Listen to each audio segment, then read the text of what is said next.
Okay, so someone called me out this week on the channel and they were very respectful about it, and I really appreciate that. But they said, and I'm paraphrasing here, Luis, that's not right. It's calories in, calories out. That's how weight loss works, period.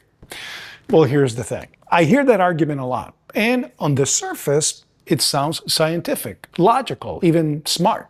But here's my problem with it. If all calories were equal, why do two people eating the same amount get completely different results? That question is exactly what we're digging into today. Okay, so before we get into it, here's what we're covering today.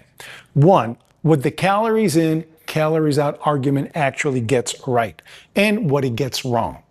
Two, how your liver is making the decision about whether you burn fat or store it. Three, why 300 calories of frosted flakes and 300 calories of chicken breast are not even close to the same thing. And four, what this means specifically for you if you're over 50 and you've been doing everything right and still not seeing results. No BS, no shortcuts. Let's go. Let me be real with you for a second. The calories in, calories out model is not completely wrong. It is incomplete. There's a kernel of truth in it. If you eat significantly more than you burn, over time, you will gain weight. That part, I'm not arguing. But here's where it falls apart. That model treats the human body like a furnace.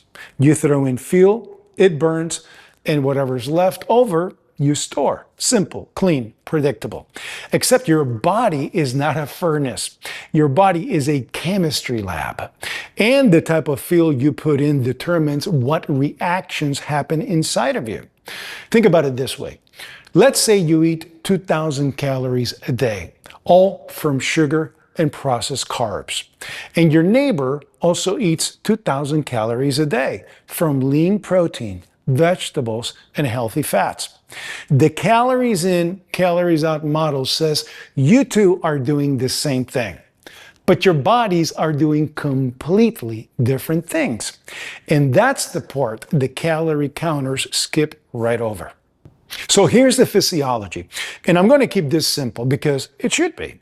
When you eat carbohydrates, any carbohydrate, your body converts them into glucose, blood sugar, and your liver stores that glucose as glycogen. Glycogen is your body's preferred quick fuel. It goes there first, every time, without question. So when your liver is full of glycogen, and if you're eating a typical Western diet, your liver is almost always full, your body has no reason to reach into your fat stores. Why would it? It's got easy fuel right there, fast, accessible, ready to go. Your body is not lazy, it is efficient, and it will always use the easiest fuel available. So when people say, I'm eating in a deficit, but I'm not losing fat, this is often exactly what's happening.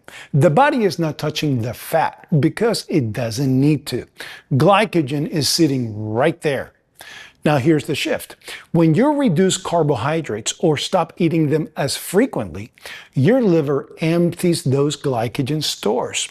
Once they're depleted, the body has to find another fuel source. And that fuel source is your stored fat. That's not a fad. That's not a trend. That is how the body works. Your body doesn't make decisions based on your calorie count. It makes decisions based on what fuel is available. Let me say that again, because it matters.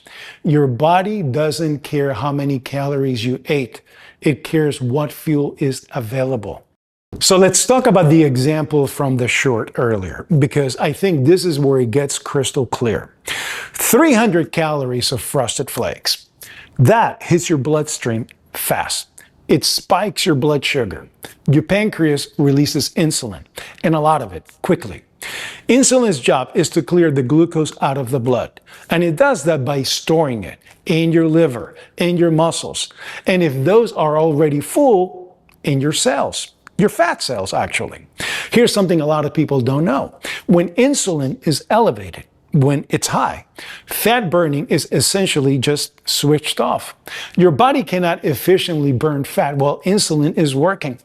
It is biochemically inhibited.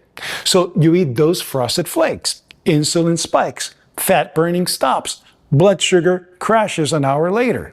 You're hungry again, and the cycle repeats itself over and over again.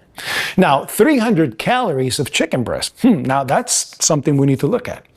Protein has a completely different effect on the body. It barely raises blood sugar. Insulin response is minimal. Your body has to work harder to break it down. There's a phenomenon called the thermic effect of food. You're actually burning more calories just digesting it. You stay fuller longer. Blood sugar stays stable. Fat burning is not suppressed. Same calories, completely different outcome inside your body. That is not an opinion, that is physiology. Now, does this mean calories don't matter at all? No, of course not. They do matter, but they're not the whole story. They never were. Here's why this matters even more for you and me. After 50, 58 here, things change. We've talked about this before. Insulin sensitivity decreases as we age, which means our bodies are less efficient at clearing glucose from the blood, which means the fat storing effect of high carb eating is even more pronounced for us than it is for a 28-year-old. Testosterone drops, cortisol can rise. Our hormones shift and our bodies become far more reactive to the types of food we eat, not just the amounts. So if you're over 50 and you're eating the same way you did at 35, even in a calorie deficit, you may still be fighting uphill because the fuel source is working against you. This is not about cutting all carbs forever. This is not about keto being the only answer. This is about understanding that food quality changes how your body responds, especially as you get older. The people who lose fat after 50 and keep it off, they're not just counting calories, they're choosing the right fuel consistently. They eat protein, they eat whole foods, they limit the processed carbs that spike insulin, and they let their bodies do what the body is designed to do, burn fat when the right conditions are in place. Here's what I want you to walk away with today. If you've been told by anyone that weight loss is just math, that it's calories in, calories out, and you've been eating less, feeling miserable, and still not seeing the results you're looking for, I want you to know something. It is not your fault. You were given an incomplete picture. That model puts all the focus on quantity and ignores quality. It ignores biochemistry. It ignores how your body responds to different types of food at a hormonal level. You are not broken. The model was broken. What works, especially after 50, is shifting your focus from how much you eat to what you eat and how your body responds. That is not about perfection. That is not about never enjoying food again. It is about being informed. Understanding what's actually happening inside your body and making choices that work with your biology, not against it. Because that is the sustainable approach, the one that holds up, not just for a month, not for a season, but for the rest of your life. If this video helped you understand something nobody ever explained clearly before, share it with someone, because I promise you, there are people in your life right now who are counting calories, eating less, feeling frustrated, and getting nowhere. And they deserve to understand why. Hit the like button if this made sense to you. Subscribe to the channel if you are new here, and drop a comment. Tell me what changes you're going to make. No judgment, just lots of laughs. And remember, our goal is not to turn the clock back, not to slow it down, but to make that clock tick longer.